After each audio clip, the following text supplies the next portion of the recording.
The place is filled with market women, and the scent of roasted plantains. There lived a young woman named Adiz. She was the pride of her family, with her beautiful skin and a laugh that could light up the darkest room. Adiz was engaged to Emeka, a wealthy businessman from Lagos who drove a sleek black car and wore suits tailored in London. Their wedding was the talk of the village, set to be the grandest event anyone had ever seen. Adiz's mother, Mama Nkechi, was overjoyed. She spent her days planning the wedding, her voice rising above the din of the market as she haggled with traders for the finest fabrics and spices. "My daughter will marry like a queen," she declared to anyone who would listen. But Adiz's grandmother, Neoma, sat quietly in the corner of their mud brick house, her wrinkled face etched with worry. "Adiz," Neoma called one evening as the sun dipped below the horizon, painting the sky in hues of orange and purple. "Come, sit with me." Adiz obeyed, kneeling beside her grandmother's wooden stool. Neoma's voice was soft but firm. "My child, I have seen many weddings in my time. The ones that last are not the ones with the loudest music or the finest clothes. They are the ones built on truth and understanding. Do not let the noise of the world drown out the voice of your heart." Adiz smiled and kissed her grandmother's cheek. "Neoma, you worry too much. Emeka loves me, and I love him. What could go wrong?" Neoma sighed but said nothing more. As the wedding day drew closer, the village buzzed with excitement. A giant canopy was erected in the square, and a live band was hired to play highlife music. Emeka's family sent crates of champagne and a truckload of rice. Adiz's bridal gown, imported from Turkey, was the most beautiful thing she had ever seen. But one night, as Adiz lay in bed, she heard a faint knock at her door. She opened it to find an old woman, her back bent like a bow, her eyes clouded with cataracts. The woman held a small, intricately carved wooden box. "Adiz," the woman croaked, "this is for you. Open it on the night before your wedding. It will show you what you need to see." Before Adiz could respond, the woman disappeared into the shadows. The night before the wedding, Adiz sat alone in her room, the wooden box resting on her lap. Her fingers trembled as she lifted the lid. Inside was a mirror, its surface dark and swirling like a stormy sky. She peered into it, and her breath caught in her throat. The mirror showed her wedding day, but it was not the joyous celebration she had imagined. The guests were there, dressed in their finest clothes, but their faces were blank, their eyes empty. Emeka stood at the altar, his smile cold and distant. When he slid the ring onto her finger, it burned like fire. Adiz saw herself years later, sitting alone in a lavish Lagos penthouse. Emeka was rarely home, his voice sharp and dismissive when he called. The walls of the penthouse, once a symbol of her dreams, now felt like a prison. The mirror cracked, and Adiz woke with a start, her heart pounding. She looked around her room, half expecting to see the old woman standing there. But she was alone. The next morning, Adiz went to Neoma. "I saw something," she whispered, her voice trembling. "I saw my future, and it was empty." Neoma took her hand. "The mirror shows the truth, my child. But it is not too late to change your path." Adiz nodded, her resolve hardening. She went to Emeka and told him what she had seen. To her surprise, he admitted that he, too, had doubts. "I thought this was what I wanted," he said, his voice heavy with regret. "But I see now that I was chasing a dream that wasn't mine." Together, they called off the wedding. The villagers were shocked, and Mama Nkechi wept with disappointment. But Adiz and Emeka knew they had made the right choice. Adiz and Emeka decided to spend more time getting to know each other and understanding their true desires. They agreed to take things slowly and build a relationship based on honesty and mutual respect, rather than the expectations of society.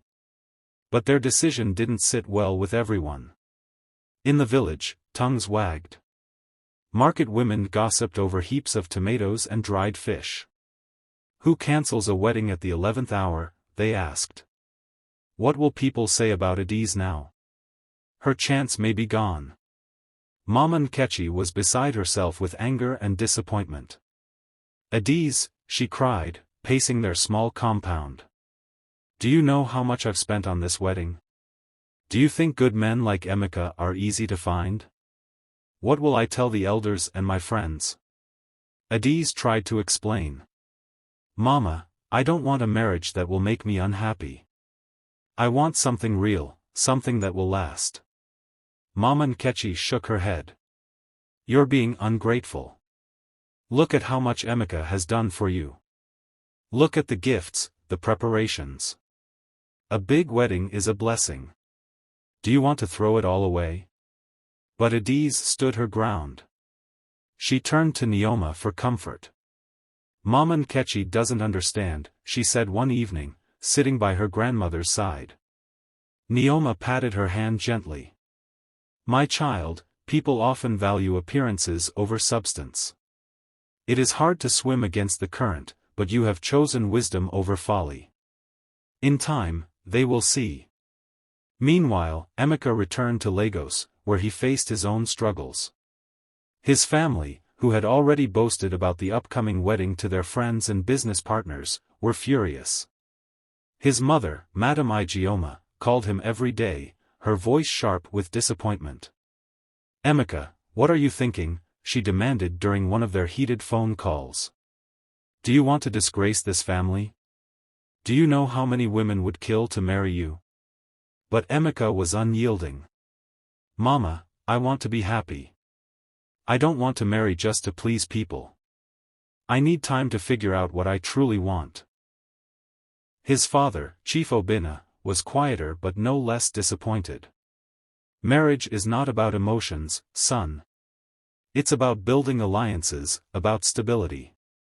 You can't afford to be selfish. Emeka felt torn. The pressure to conform weighed heavily on him, but something inside him refused to budge. He decided to take some time away from work and traveled to his late grandfather's village, a quiet place near Nsukka. There, he spent weeks reflecting on his life, away from the noise and expectations of Lagos. One day, as he strolled through the village, he met an elderly man named Papa Uche, who had been a friend of his grandfather. Papa Uche was sitting under a mango tree, whittling a piece of wood. You're Obinna's grandson, aren't you? The old man asked, squinting up at him. Yes, Emeka replied, sitting down beside him. Papa Uche chuckled. You have his eyes. Tell me, young man, what brings you here? City men don't come to the village without a reason. Emeka hesitated, then poured out his heart. He told Papa Uche about the cancelled wedding, the pressure from his family, and his desire to find something meaningful. The old man listened quietly, then said, Marriage is like a journey through the forest. If you carry too much baggage, you won't make it far. Sometimes, it's better to start with just a walking stick and your wits. You've done well to pause and think. Few people have the courage to do that. Emeka nodded, feeling a weight lift off his shoulders. He spent more time with Papa Uche, learning about the simplicity of life in the village and the importance of making decisions based on inner peace, not external pressure. Back in Umudik, Adiz began to see life differently. Freed from the whirlwind of wedding preparations, she started to reconnect with herself. She spent her mornings helping Neoma in the garden, planting yams and harvesting vegetables. In the evenings, she sat by the river with her childhood friends, laughing and sharing stories. One day, she visited the old woman who had given her the wooden box. The woman, whose name was Okwuchi, lived in a small hut at the edge of the village. Adiz had always been curious about her but had never had a reason to visit before. Okwuchi welcomed her with a knowing smile. Ah, Adiz. You've come at last. How did you know about the wedding and the mirror? Adiz asked, her voice filled with wonder. Okwuchi chuckled. The mirror shows what you need to see, not what you want to see. Many people come to me for answers, but few have the courage to act on what they learn. You are one of the brave ones. Adise spent hours talking with Okwochi, who shared stories of love, loss, and the power of intuition. She left the hut feeling wiser and more at peace with her decision. Months passed, and life in the village returned to normal. The gossip about the cancelled wedding died down, and Adise began to focus on her dreams. She opened a small tailoring shop, using her talent for sewing to create beautiful dresses for the women in the village. One day, as she worked on a dress for a bride-to-be, a shadow fell across her doorway. She looked up and saw Emeka standing there, his face lit with a smile. "Emeka," she exclaimed, her heart racing. "What are you doing here?" "I came to see you," he said simply. "I've been thinking a lot, Adise. About us, about everything. I want to start again, but this time, without the noise. Just you and me, taking it one step at a time." Adise felt tears prick her eyes. She nodded, her voice barely above a whisper. "I'd like that too." And so, their journey began anew, not as a grand spectacle but as a quiet partnership, built on understanding and mutual respect. But their story was far from over. Life still had many lessons to teach them, and the path ahead was anything but smooth. Yet, for the first time, they felt ready to face it together.